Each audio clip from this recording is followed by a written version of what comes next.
아침에 시작을 알리는 글로벌 주식 라이브 월스트리트 모닝 브리핑 7월 18일 화요일 방송 시작하겠습니다. 여러분 안녕하세요. 여도은입니다. 네, 저 오늘 약간 사와디캅 이렇게 인사해야 될 것 같죠? 그리고 제가 이 의상을 사서 한 몇 년 동안 이걸 대체 어떻게 입어야 되나 고민하다가 오늘 굉장히 주황색을 입고 싶다는 생각이 강력하게 들어서 입고 왔는데 어제 아침에 출근하는 내내 태국 어디에 사원에서 볼 수 있을 법한 그런 예, 여기 점 하나 찍고 이렇게 사와디캅 하면 참 어울릴 것 같다. 여행을 못 가니까 이제 옷이라도 좀 여행의 느낌으로 한번 입어봤다. 요 정도로 생각해 주시면 좋을 것 같습니다. 제 목소리가 살짝 격양돼 있죠. 그 이유는 뉴욕 증시 어제 상승 흐름을 되찾았습니다. 물론 뭐 다우나 S&P 500 지수가 엄청 많이 오른 건 아니지만 나스닥 지수 특히나 반도체 관련한 종목들의 강세가 나타나고 있고요. 우리 또 담당 PD 신 PD가 굉장히 또 룰루랄라 고개를 이렇게 흔들고 있는데 가지고 있는 기술주가 좀 올랐나 봅니다. 잠시 후에 자세한 상황 전달해 드리도록 하겠습니다. 자, 그리고 오늘 심층 인터뷰는 메리츠증권 권동우 부장과 함께 또 시장 이야기 나눠보겠고요. 월가의 소식은 미국 주식에 미치다 이항영 전문위원과 함께 하도록 하겠습니다. 저 부었다고요? 아유, 제가 어저께 운동을 저녁을 먹지 않은 채로 이제 운동을 요새 굉장히 열심히 하고 있어요. 근력 운동을. 그랬더니 살짝 붓기가 생긴 게 아닌가 피곤하여서. 근육 운동을 하면 왜 졸리고 피곤하죠? 이 산소 공급이 잘 안 돼서 그렇다고 하는데 맞나요? 이 원리가? 제주항공 직원인 줄. 약간 제주항공 컬러도 이런 컬러긴 하고 뒤에 보면은 미래에셋증권 광고판과도 또 컬러를 톤온톤으로 맞춤을 했습니다. 인도 느낌 그리고 낙고메이맘님 아이고 전혀 마르지 않았습니다. 예, 전혀 마르지 않고 몸무게는 항상 신고가를 꾸준히 유지하고 있다는 거 TMI로 여러분께 알려드립니다. 자, 52주 신고가 기록한 시장이 있었습니다. 나스닥도 그랬고요. S&P 500도 그랬고 필라델피아 반도체 지수도 그랬고요. 제 몸무게도 52주 신고가 계속해서 유지를 하고 있습니다. 자, 3대 지수 모두 올랐는데요. 실적 시즌 이제 지난주에 본격 개막을 했고 이번 주에도 여러분들이 기다리는 뭐 테슬라, 넷플릭스를 비롯한 다양한 기업들의 실적 발표 예정이 되어 있는 상황 속에서 다우지수는 0.2%, S&P 500 지수는 0.39%, 나스닥 지수는 0.93% 올랐고요. 러셀 2000 지수도 1% 넘게 올랐습니다. 그리고 그동안 계속해서 다시금 고점을 조금씩 더 올려갔었던 국제유가가 지난 주말 그리고 어제 사이에는 조금 다시금 안정세를 되찾으면서 밤사이에도 배럴당 WTI 기준으로 74달러 선까지 거의 2% 가까이 하락하는 모습을 나타냈는데요. 뉴욕 증시는 실적 발표를 앞두고 지금 그리고 또 블랙아웃 기간이죠. FOMC를 앞두고 연준 관련한 인사들의 발언을 할 수 없는 입을 탁 닫아버리는 그런 기간에 놓여 있습니다. 자, 다우지수는 6거래일째 연속 오르면서 지난해 11월 이후 최고치 기록을 했고요. S&P 500과 나스닥 지수도 앞서 말씀드린 것처럼 4월 이후에 최고치를 경신하는 모습이 나타났습니다. 지난주 은행주 그리고 유나이티드 헬스그룹에 이어서 이번 주는 뭐 모건 스탠리, 뱅크 오브 아메리카, 골드만삭스 주요 은행들 실적도 줄줄이 예정돼 있고요. 유나이티드 항공 또 라스베가스 샌즈 관련한 이런 여행 관련해서 과연 얼마나 2분기 수요가 또 늘어났고 그것이 실적에 반영되는지를 확인해 볼 수가 있겠고 어제 밤 사이에도 또 크게 올랐던 테슬라, 넷플릭스 등의 실적 발표 예정이 되어 있습니다. 그러나 우리는 이제 실적 과연 어떻게 나올까 기대를 갖고 지켜보고 계신 분들에게 약간의 경계감을 가질 만한 그 통계는 월가에서는 2분기 기업들의 실적이 전년 대비해서는 그렇게 좋지 않을 것으로 좀 부진할 것으로 예상을 하고 있습니다. 팩트셋의 집계에 따르면 애널리스트들의 S&P 500 지수에 상장된 기업들의 2분기 순이익의 평균치를 보면 지난해 같은 기간 대비해서 약 7%가량 줄어들었을 것으로 현재 예상을 하고 있습니다. 지금까지 뭐 나온 기업들 얼마 되진 않지만 실적을 보면 대체로 예상치를 상회했습니다. 물론 뭐 주가는 상회했다고 모두 좋진 않았지만 대체로 예상치를 상회하는 실적을 발표를 했고, 이러한 예상치를 상회하는 실적이 지수를 좀 지지하고 있다, 좀 하방을 버텨내게 하고 있다라는 것으로 해석이 되고 있습니다. 그러나 또 이제 계속해서 발표되는 실적들을 보면서 월가에서 예상하고 있는 좀 부진한 실적이 과연 시장을 계속해서 받쳐낼 수 있을지, 실적 모멘텀이 좀 부재한 상황 속에서의 지수 상승이 나타날 수 있을지는 좀 더 지켜봐야겠습니다. 자, 그리고 지금 앞서 이야기했듯이 블랙아웃 기간이죠. 연준 당국자들의 발언이 금지가 되는 블랙아웃 기간 속에서 이번 다음 주 예정되어 있는 7월 FOMC에서는 금리가 0.25%포인트 인상될 가능성이 거의 97%, 이건 뭐 거의 금리를 올렸다라고 그냥 덮어두고 가도 되는 수치인 거죠.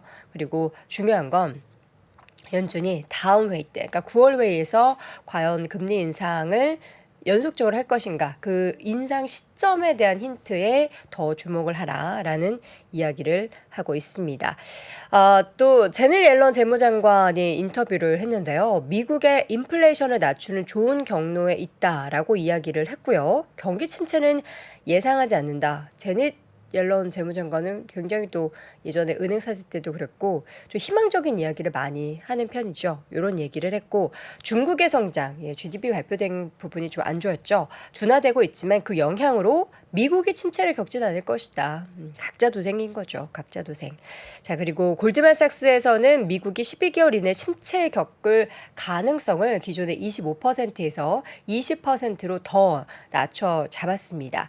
지금 최근 경제 지표가 인플레이션이 침체 없는 수준으로 낮출 것이라는 자신감이 강화되고 있는 상황이다라고 하면서 미국의 경기 침체는 한 20% 정도, 12개월 내로 봤을 때는 한 20% 정도로 낮춰 잡았습니다. 자, 이 가운데 발표됐었던 뉴욕주 7월 제조업 지수는 1.1을 기록했습니다. 지난달 6.6보다 굉장히 많이 부진한 모습을 보였는데, 어쨌든 지수가 0을 웃돌면서 제조업 경기는 확장 국면에 여전히 놓여 있다라는 것을 확인해 볼 수가 있었습니다. 지수는 다 빨간불 3대 지수, 빨간불이 아니죠. 초록불을 켰는데 종목별로 움직임 보면요, 약간 쏠림이 좀 발생을 했습니다. 맵을 보도록 할까요?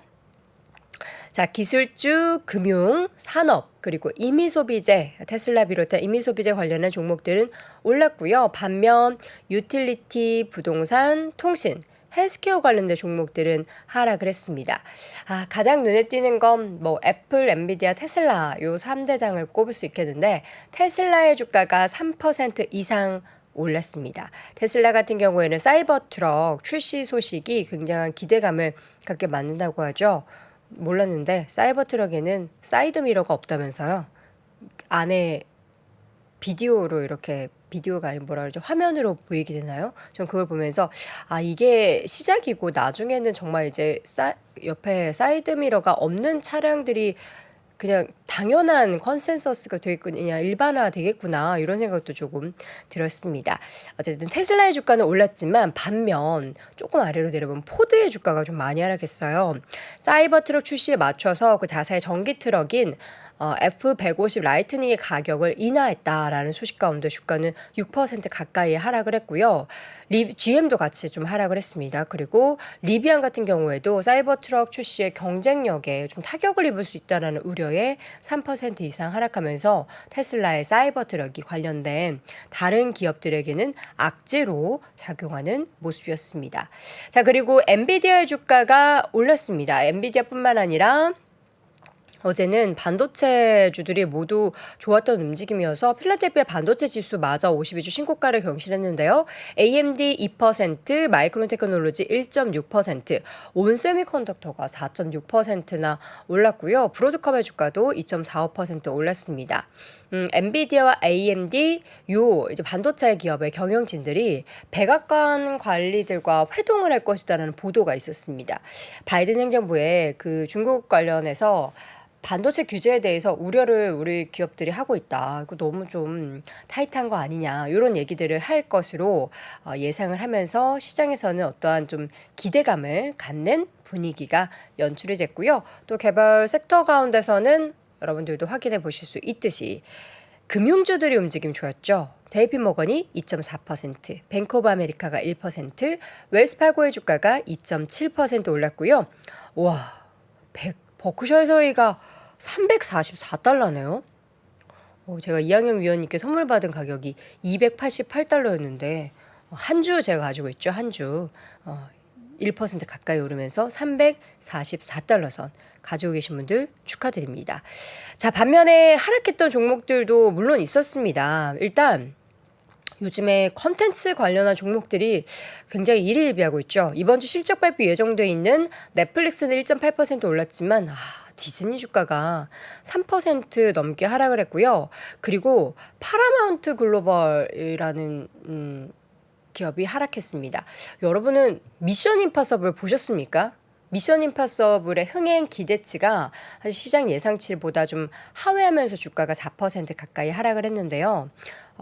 한 외신 보도에 따르면 이 파라마운트 글로벌의 최신 작품인 미션 임파서블은 주말 동안 그 미국 내에서 5,620만 달러를 벌어들였다고 합니다. 근데 이전 영화보다 좀 요 수익이 낮아서 개봉 첫 5일 동안 8천만 달러를 벌어들였었던 데 반해서 좀 낮은 수익이라서 이번에 탐 크루즈의 영화가 예상보다 흥행이 저조하면서 이에 따른 주가의 하락세 보이고 있습니다. 우리나라에도 그분이 오셨죠. 뭐 잠실 일대에서 돌아다니는 걸 많은 분들이 목격했다고 하는데 아쉽게도 영화는 초반에 흥행을 하지 못해가지고 주가는 하락세를 보였습니다. 자, 또 다른 빅테크 기업 잠깐 하나 빼먹은 게 있어서 말씀드릴게요. 애플도 1.7% 크게 올랐습니다. 모건 스탠리가 목표 주가를 190달러에서 220달러로 상향 조정을 했습니다. 인도에서 애플의 새로운 성장 동력이 나타나고 있다. 인도 시장이 굉장히 또 크고 계속해서 인도 쪽에 뭐 생산 기지에 대한 이야기도 나오고 있고 기대감이 크죠. 여기에 대한 밸류를 부과하면서 목표 주가를 220달러로 상향 조정했습니다. 현재 주가는 193.99달러 기록하고 있죠. 자, 그리고 이제 그 컨텐츠 바로 옆에 있었던 빨간불이 짙은 AT&T 버라이즌도 봐야겠는데요. AT&T 주가가 7% 가까이, 버라이즌도 7.5% 하락을 했습니다. AT&T 같은 경우에는 30년 만에 최저치를 기록한 주가, 그리고 버라이즌 같은 경우에도 13년 만에 가장 낮은 장중 수준을 기록했다고 하는데요. 시티에서는 미국에 매설된 납케이블과 관련한 리스크로 인해서 AT&T 신용 등급을 강등한 바가 있습니다. 이에 따른 주가의 부진이 좀 크게 영향을 미치는 모습이었고요. 개별적인 종목, 액티비전 블리자드 같은 경우에는 주가가 3% 이상 올랐는데 미국 법원에서 지난주 그 연방거래위원회가 마이크로소프트의 액티비전 인수를 금지해달라는 요청을 기각한 데 이어서 영국의 규제 당국이 그 해당 거래에 대한 최종 결론 기한을 6주 정도 연기했다라는 소식 가운데 주가는 3% 이상 올라가는 모습이었습니다. 마이크로소프트도 강보합권 정도에서 마감이 됐고요.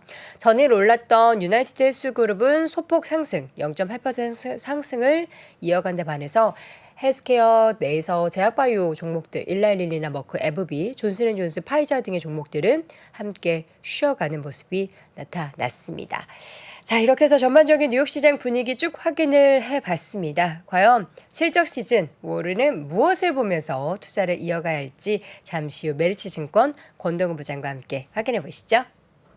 네, 월스트리트 모닝 브리핑 함께하고 있는 시각 6시 44분 지나고 있습니다. 이번에는요, 메리츠증권 권동훈 부장과 함께합니다. 부장님 어서 오세요. 네, 안녕하세요. 부장님 최근에 좀 약간 신변의 변동이 좀 있으시다고요? 네, 변화가 약간 생겼고요. 강남으로 넘어가셨다고? 원래 강남에 있었습니다. 원래 강남 안에서 네. 지정으로 옮기신 거군요. 그러면. 그러니까 그 강남 금융센터에서 도곡 금융센터로 옮겼습니다. 도곡동으로 옮겼어요. 집도 옮기신 건 아니죠? 아닙니다. 집은 안 옮겼습니다. 강남 금융센터에서 도곡 지점으로 옮기셨다. 네네. 왜 어쩌다가 옮기신 거예요? 제가 이제 같이 그 모시던 네. 그 지점장님께서 그 센터 함께하자. 승진하셔서 센터장으로 승진하셔가지고 좀 같이 가게 됐습니다. 어떻게 지점 옮기신 거에 대해서는 굉장히 만족하고 계십니까? 그거는 노코멘트 하겠습니다.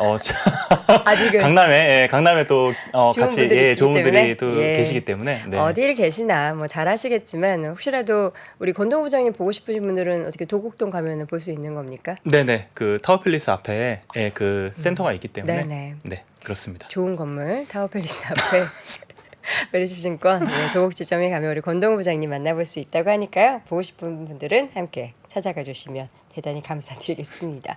자, 오늘은 부장님 어떤 이야기를 좀 나눠볼까요? 제가 지난번에 나와서 상반기에 AI 종목만 오른 게 아니다. 네. 그 다른 종목들도 올랐다라고 말씀을 드렸는데 주변에서 질문들을 굉장히 많이 주셨어요. 이거 따라 사도 되냐? 괜찮냐? 그 다른 종목들을 네. 그래서 뭐 제가 뭐 사라는 말씀은 안 드리기는 했는데 그런 종목들에 약간의 좀 미묘한 변화가 좀 생겼습니다. 그래서 어떤 변화가 생겼고 우리들이 좀 어떻게 좀 대응을 해야 될지 네. 좀 말씀을 드리는 시간을 갖도록 하겠습니다. 네. 그래서 제목이 이제 분위기가 약간 달라졌다인데 분위기가 약간 네. 달라졌다. 요번에 뭐 저번에도 말씀드렸지만 AI 종목들만 오른 게 아닙니다. 그래서 소위 말하는 밈 주식들 이 이제 굉장히 많이 올랐고 네. 뭐 상장한 지 얼마 안 된 IPO 종목들도 많이 올랐고 수익이 안 나는 테크주들 전부 다 많이 올랐습니다. 특히나 5월 초부터 해서 이게 거의 불을 뿜었죠. 한 40~50%씩 이렇게 올랐으니까 네. 굉장히 많이 올랐는데 요런 종목들이 그러니까 요런 지금 그 인덱스들이 어떤 종목들을 좀 갖고 있는지 제가 좀 살펴보면서 말씀을 드리겠습니다. 네. 요 밈 주식은 밈 ETF가 있습니다. 그래서 티커가 MEM이에요. 미미. 네네, 밈. 귀엽네요. 네. 네, 밈 ETF인데, 네. 여기에 있는 종목들이 상위 10개 종목들이 이런 종목들이에요. 뭐, 아는 종목들이 얼마나 있으실지는 로빈훗, 카바나, 모르겠는데, 코인베이스 뭐 많이 그쵸, 언급된 예. 종목들이네요. 대부분. 그쵸. 네. 이게 소셜미디어 인기랑 이런 센티먼트에 의존을 하는데, 네. 약간 밈 스코어 같은 거를 매겨요, 이 안에서. 밈 스코어? 네, 밈 스코어를 네. 매겨서 포트폴리오를 이제 구성을 합니다. 그러다 보니까 어떻게 보면 가장 많이 언급되고 인기가 많은 종목들이 여기에 이제 포함이 되는 거죠. 네. 근데 수익률을 보시면 어마어마해요. 근데 요거는 YTD 수익률이 아닙니다. 5월 1일부터의 수익률이에요. 잠깐만요. 5월 1일이면 지금 2달 반 반이죠? 정도? 네, 2달? 2달 반. 네, 지난주 금요일까지 기준이니까. 맞아요. 네, 저 카바나가 400% 넘었다고 해가지고 저는 네, 아이고 제가 다시 확인해 보겠습니다. 근데 진짜 맞는 거예요. 네. 저런 거를 저런 걸 투자했어요. 네, 그러다 보니까 이 인덱스 자체가 어마어마하게 오를 수밖에 없겠죠. 요또 상위 10개 종목의 비중이 47%잖아요. 네. 중요하다는 말이죠. 그렇죠. 두 번째는 이제 IPO ETF인데 네. 이것도 티커가 IPO입니다. 근데 이건 이제 IPO 한 지 3년 내에 종목들을 편입을 하고 네. 3년이 지나면 편출을 해요. 뭐 단순하게 생각을 했을 때 IPO 하니까 상장한 지 얼마 안 된 종목들만 있는 거라고 생각하실 수도 있는데 생각보다 우리들이 좀 잘 알고 있는 탄탄한 기업들이 꽤 있습니다. 그러네요. 어. 쿠팡도 있고요. 네, 쿠팡도 있고. 근데 수익률이 제일 낮네요. 네, 뭐 에어비앤비, 뭐 예금 수익률인 줄 알았어요. 그래도 2달 반 동안 4%면 네. 뭐 뭐 나쁘지 괜찮죠? 않네요. 네. 뭐 많이 있죠. 에어비앤비, 팔란티어, 뭐 로블록스 이런 종목들이 있는데 이런 종목들 이 ETF도 상위 10개 종목이 지금 54% 정도 되는데 수익률을 보시면 뭐 어마어마하죠. 네, 마지막으로 아크 ETF입니다. 아크도 많이 올랐네요. 네, 아크도 많이 올랐어요. 그 상위 10개 종목 합이 지금 64%인데 뭐 대부분 이제 아는 종목들이 많이 계실 거예요. 그쵸. 네, 수익률이 어마어마합니다. 코인베이스가 110%. 네. 유니티가 65%. 네, 뭐 다들 뭐 많이 올라서 네. 갖고 계시는 분들은 뭐 행복하시긴 하겠지만 최근 지난주 목요일 금요일쯤 해가지고 네. 뭔가 분위기가 살짝 바뀌었어요. 어떻게 바뀌었을까요? 우선은 이런 기사들이 이제 나오기 시작했습니다. 캐시우드 펀드가 이제 ARKK인데 올해 50% 정도 급등했는데 이제 펀드에서 환매가 나오기 시작했어요. 이제 수익화를 하고 있는 거군요. 더 이상의 상승에 대해서는 기대하지 않는 상황인 건가요? 우선 뭐 바닥에 이제 완전 이제 약간 물려 있었던 분들이 이제 반등하니까 네. 손 털고 어떻게 보면 조금 우량한 기업으로 이제 옮겨갈 수도 있는 거고 이 정도 올랐으면 좀 많이 올랐다라고 해서 좀 이제 그 환매를 이제 시작할 수도 있는 거죠. 네. 그래서 ARKK 자산 규모가 280억 달러에서 90억 달러로 급감을 했습니다. 그리고 요 밑에 있는 종목은 릴리움이라고 네. UAM 종목인데 저번에 그 조비 있잖아요. 네네. 그 UAM 관련된 종목들이 큰 게 이제 세 개가 상장돼 있어요. 조비, 아처, 릴리움 이렇게 돼 있는데 릴리움이 최근에 지금 거의 5월 달부터 해서 한 5배 정도 올랐거든요. 대여섯 배 엄청 많이 올랐죠. 그런데 오르자마자 바로 증자를 합니다. 그래서 1억 5천만 달러 증자를 하고 이거 말고 추가로 좀 더 했는데 네. 뒤에서 이제 말씀을 드리겠지만 이 기업 같은 경우는 지금 현금이 좀 많이 부족해요. 그러다 보니까 이 주가가 이제 이 정도 올랐을 때 어떻게 보면 증자를 할 수 있는 이제 적기인 거죠. 네. 그리고 지난주 금요일에 이제 스테이트 스트리트에서 실적 발표를 했는데 주가가 12%가 빠졌어요. 이것도 뭐 지역은행 중에 하나니까. 네. 왜 빠졌냐 보면 아무래도 지역은행에서 돈이 계속 빠져나가니까 뭐 예금 금리를 이제 더 많이 줄 수밖에 없고 그러면 이제 순이자 마진이 줄어들 수밖에 없는 거예요. 그런데 지역은행이 얘만 있는 게 아니고 다른 애들도 다 분위기가 비슷할 거 아니에요. 그렇죠. 그러니까 걔네들은 이제 실적 발표가 안 났지만 어쨌든 좀 비슷하게 이제 움직일 거라고 보고 이제 좀 하락을 좀 세게 했던 거죠. 뭐 어제는 조금 반등을 하기는 했어요. 네. 네. 근데 금요일에 이제 굉장히 좀 많이 빠지면서 예전에는 다 같이 약간 좋은 분위기로 같이 이렇게 좀 상승하는 분위기였는데 네. 이제는 조금 약간 좀 달라지는 약간 차별화가 시작되는 약간 그런 분위기예요. 그러면은 그 차별화에서는 항상 얘기하는 게 네. 다 같이 올라갈 때는 우르르 가지만 차별화할 때는 항상 실적을 네. 보잖아요. 네. 실적에 대한 측면은 좀 어떨지. 실적에 대한 측면은 사실 예측하기는 쉽지는 않습니다. 근데 저는 뭐 뒤에서 이제 말씀을 드리겠지만 개인 투자자분들이 조금 아주 간단하게 조금 체크할 수 있는 부분들을 좀 이렇게 좀 말씀을 드리려고 해요. 좋습니다. 근데 그 전에 하나 더 말씀을 드리면 지금 멀티플도 높은 수준까지 올라왔습니다. 그쵸. 그래서 거의 20배 PE 기준으로 20배까지 올랐는데 코로나 때 제외하면 가장 높은 수준이에요 지금. 네, 그러니까 이런 지금 상황에서 지금 실적 시즌을 맞이를 해야 되는 거예요. 저건 이제 S&P 500 전체의 멀티플 자체 지수의 멀티플 자체도 굉장히 네. 많이 올라와 있어서 사실 부담이 좀 있는 그런 네, 구간이다. 림 주식도 많이 올라왔는데 여기서 균열이 조금 생기는 상황에서 네. S&P 500 전체 지수도 조금 부담이 되는 약간 그런 상황인 거죠. 그러면 뭐 이런 종목들 그냥 다 던지고 도망가야 되냐라고 뭐 질문하신다면 그럴 필요는 없을 것 같아요. 저는 더욱 차별화가 더 심해질 것 같다는 생각이 들어요. 지금은 같이 상승을 했지만 네. 분명히 심판의 날이 또 옵니다. 그러면 이제 하락을 조금 하겠죠. 하다가 이제 어떤 종목들은 하락하고 바로 이제 반등을 하고 어떤 종목들은 이제 하락 추세를 타고 이제 쫙 내려갈 거예요. 이제 우리들은 이제 이 종목들은 이제 골라야 되는 네. 이런 상황인데 고르는 방법들은 뭐 많이 있습니다. 뭐 재무제표 뭐 이것저것 다 뜯어보고 하면 다 좋기는 한데 재무제표 열심히 보세요라고 하면 너무 뜬구름 잡는 얘기잖아요. 그래서 어렵죠. 개인 투자자분들이 가장 간단하게 좀 확인할 수 있는 방법을 그냥 하나 좀 말씀을 좀 드리겠습니다. 네. 이게 뭐냐 하면 결국에 대부분 다 이제 적자 종목들이에요. 그러다 보니까 현금이 별로 없습니다. 그래서 얘네들이 지금 적자가 얼마나 나고 현재 보유 현금이 얼마나 있는지를 비교를 해보면 대략적으로 한 몇 년 정도 이 기업들이 증자 없이 좀 버틸 수 있는지 좀 우리들이 좀 볼 수가 있습니다. 네. 그래서 좀 몇 개 종목들을 갖고 왔는데 아까 앞에서 말씀드렸던 요 릴리움이라고 하는 이런 종목 그 UAM 관련된 종목 보시면 2022년 기준으로 요게 271 밀리언이거든요. 그러니까 대략적으로 한 3천억 이상 지금 적자인데 그냥 271이라고 말씀드릴게요. 마이너스 271 정도 되는데 갖고 있는 현금이 192밖에 없어요. 이 말인즉슨 1년을 버티기가 쉽지가 어렵다. 않다는 거예요. 그리고 이 종목은 현재 매출이 있는 게 아니라 앞으로 그 연방 항공국에서 승인도 여러 개를 받아야 되고 네. 그리고 기체 양산도 해야 돼요. 근데도 지금 돈이 이렇게 부족하면 이번 증자가 마지막일까? 라고 생각해 보면 아닐 것 같거든요. 계속 아마 돈이 많이 필요할 겁니다. 네. 이런 기업들은 이거 쉽지 않겠구나라고 이제 우선은 이제 간단하게 한번 좀 체크를 해볼 수가 있고 네. 최근에 이제 또 많이 올랐죠. 리비언이.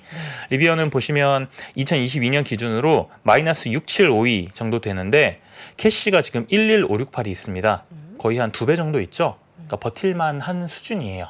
버틸만한 수준이고 최근에 양산을 굉장히 지금 많이 하고 있잖아요. 열심히 하고 있죠. 네, 열심히 하고 있고 올해 한 5만 대 정도 팔 것 같은데 그렇게 되면 한 대 한 8만 달러 정도 되니까 58에 40. 그러면 40억 달러 네. 정도 되는 거잖아요. 그러면 전에 2021년, 2022년이 뭐 한 2억, 20억 달러가 좀 안 됐을 거예요. 그러니까 어쨌든 거의 한 3배 정도가 이제 올라가는 건데 네. 그렇게 되면 아마 이 적자 폭이 조금이라도 좀 줄어들 수가 있습니다. 그러면 2년 이상 버틸 가능성이 또 있는 거죠. 그러면 좀 낫겠네라고 이제 한번 판단할 수가 있는 거고. 네. 이어서 여러분들이 좀 많이 알고 계시는 팔란티어, 팔란티어. 네, 이제 AI 쪽이죠. 보시면 넷인컴은 지금 마이너스 373인데, 네. 캐시가 많네요. 오, 그러네요. 네, 2,598. 얘는 걱정할 필요 없겠구나. 패스. 네, 아이온큐 양자 아이온큐. 컴퓨터에서 요새 또 말들이 많은데, 요즘 약간 불안하네요. 48.5 마이너스 48인데 캐시가 44예요. 근데 괜찮아요? 밑에 단기 투자가 310일입니다. 단기 투자를 많이 해서 그런 거다. 네, 여기 있는 거 사실 빼가지고 여기다 옮길 수 있거든요. 그러니까 아이온큐도 괜찮다. 네, 뭐 괜찮은 상황이네. 라고 제가 지금 말씀드리는 거는 한눈에 좀 간단하게 네. 좀 1차적으로 체크할 수 있는 걸 지금 말씀을 드리는 겁니다. 이 정도에서는 통과를 해야지 보유할 만한 거잖아요. 그나마. 그렇죠. 네네, 그나마. 아니면 네. 이제 하락 구간에서 네, 이제 버티지 못할 가능성이 높은 거죠. 그리고 마지막으로 카바나가 마이너스 99.5%, 99.8% 이렇게 났었거든요. 네. 그러다가 최근에 한 500% 오른 거예요. 대단하죠. 근데 2022년 보시면 다 이유가 있습니다. 자, 넷인컴이 마이너스 1587이에요. 네. 지금까지 이런 적이 없었다가 거의 10배 이상 늘어난 거예요, 왜 이렇게 마이너스가. 확 늘었죠? 네, 뭐 아무래도 좀 금리도 올라가고 사업이 좀 쉽지 않았거든요. 네. 근데 캐시를 보시면 434예요. 근데 뭐 단기 투자까지 다 합쳐가지고 한 755 정도 있으니까 얘네들은 좀 위험할 수도 있겠나라고 그렇고요. 생각할 수 있는데 네. CEO가 최근에 나와서 우리 2분기 때 비용 엄청나게 많이 줄이고 경영 효율성 엄청 개선했어 라고 하면서 주가가 오른 거거든요. 그 말인 즉슨 이 넷인컴에서 좀 마이너스 난 것들이 네. 아마 쫙 이제 밑으로 내려갈 가능성이 높은 거죠. 뭐 얼마나 내려갈지는 사실 모르겠어요. 분기 실적 나와봐야 알겠지만 그래도 뭐 2021년처럼 마이너스 135까지 내려가지는 않을 것 같지만 그리고 꽤 내려가면 네. 그래도 지금 갖고 있는 보유 현금으로 충당은 가능할 수 있겠다. 그 정도 생각은 할 수 있는 거죠. 네. 네. 잘 버틸 수 있을지 없을지를 좀 가장 간단하게 좀 확인할 수 있는 네. 방법으로 이런 기준 정도는 확인해 보시고 여러분들이 종목을 계속 보유할지 안 할지를 결정하시는데 이거는 어떻게 보면은 거의 1단계적인 수준이니까 네, 맞습니다. 요거라도 네. 못 넘으면은 주가의 흔들림, 부침이 있었을 때는 좀 버티기가 어려울 가능성이 높다라는 것도 여러분 생각해 보셔야 될 것 같고 그러면은 이 흐름 속에서 앞으로의 투자를 보려면은 뭐 어떻게 우리가 뭘 보면서 좀 가늠을 해야 될지. 우선은 뭐 앞으로 뭐 봐야 될 것들은 제가 이렇게 말씀드렸던 이제 보유 현금 이런 것들 뭐 그 적자가 얼마나 났는지 결국에는 실적 시즌 때 이제 많이 보여줍니다. 네. 재무제표가 나오기 때문에 그런 것들을 이제 확인할 수가 있고 제가 굳이 이 실적 시즌이 되고 주가가 많이 올랐을 때 이런 말씀을 드리는 이유가 있어요. 왜냐하면 올해 1월 달에도 똑같은 일이 벌어졌기 때문에 제가 이렇게 말씀을 드리는 겁니다. 똑같은 일이라 하면은 이런 종목들의 엄청난 탄력이 있었던 상승 뒤에 실적 발표 시즌이 딱 네. 돌입됐나요? 올해 초에 뭐 기억을 하실지는 모르겠는데 기억이 안 나요. 뭐가 있었죠? 네. 정신 차려야지. 알려주시죠. 네, 올해 초에 네. AI 종목들이 오르기 전에 네. 먼저 약간 이런 류들 있죠. 적자 많이 나고 밸류에이션 엄청나게 높은데 많이 빠졌던 종목들이 한번 급등했던 적이 있어요. 그런 종목들이 급등을 하기 시작하니까 너도 나도 다 같이 급등을 했습니다. 네네. 그러고 나서 2월 초부터 실적 시즌. 갈렸어요. 그래서 요 자료를 보시면 제가 딱 아실 수가 있어요. 그 올해 초에 요 위에 있는 이런 종목들이 굉장히 많이 올랐어요. 막 100% 오른 종목들도 있어요. 보시면 대표적인 기업. 네, 여기 이제 펠로톤은 이제 그 사이클 타는 거잖아요. 그 온라인 강의 보면서 텔라다 원격 의료죠. 네. 그 로빈후드 아시죠? 네. 그리고 웨이페어 온라인으로 가구 파는 업체인데 와, 엄청 거의 한 달 동안 뭐 웨이페어는 100% 오르고 펠로톤도 한 100% 오르고 나머지 종목들도 지금 한 40% 50% 올랐어요. 굉장히 많이 오른 거죠. 그런데 2월 달부터 어떻게 됐냐면 약간 분위기가 꺾이니까 바로 그냥 곤두박질 쳤습니다. 그리고 이제 최근에 올랐는데 네. 최근에 오른 것도 5월 달에 오른 게 아니고 6월 달에 오르기 시작했어요. 이런 종목들이 웨이페어는 뭐 그나마 조금 나아지기는 하는데 나머지 종목들은 지금 어쨌든 좀 쉽지 않은 뭐 약간 지금 그런 지금 분위기예요. 그런데 반면에 여기 있는 종목들은 최근에 많이 올랐습니다. 그리고 조정을 받을 때도 조정받고 바로 탄력 있게 올랐어요. 물론 여기 드래프트킹즈 같은 경우는 이제 온라인 카지노 업체고 더 트레이드 데스크는 이제 온라인 광고를 중간에서 약간 조율해주는 네네. 그런 곳이고 에어비앤비는 아시는 온라인 숙박업소인데 물론 트레이드 데스크나 에어비앤비는 적자는 아니에요. 에어비앤비는 2020년부터 흑자로 턴어라운드를 좀 했고 네. 더 트레이드 데스크는 흑자긴 한데 흑자폭이 크진 않습니다. 그러니까 밸류에이션이 엄청 높아요. 엄청 높고 드래프트킹즈는 적자가 좀 크고 근데 이런 종목들이 2월 달에 빠질 때 같이 빠졌어요. 같이 빠졌는데 어떻게 됐냐면 바로 저 실적 발표 잘 나오고 나서 반등하고 그리고 잘 버티다가 스물스물해서 계속 올랐어요.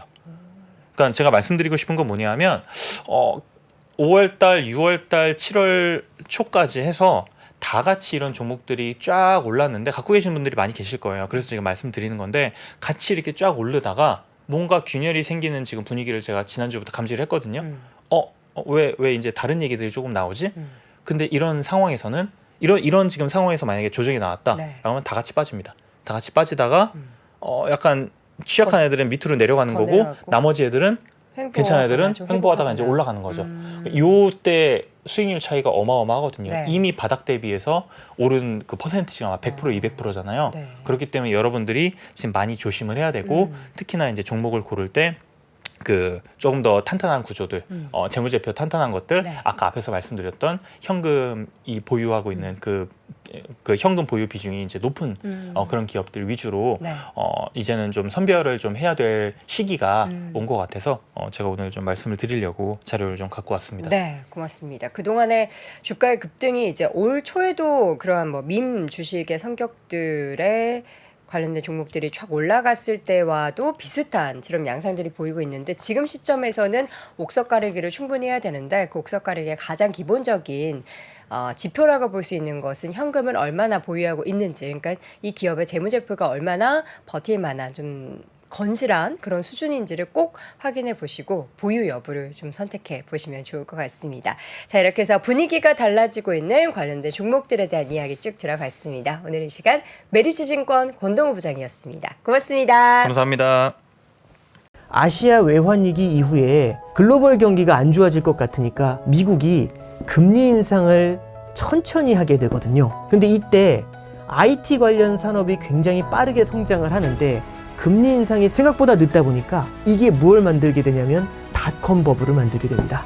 외환위기부터 닷컴 버블, 금융위기, 인플레이션의 부활까지 대한민국 최고의 거시경제 전문가 오건영의 경제 이야기를 서점에서 만나보십시오.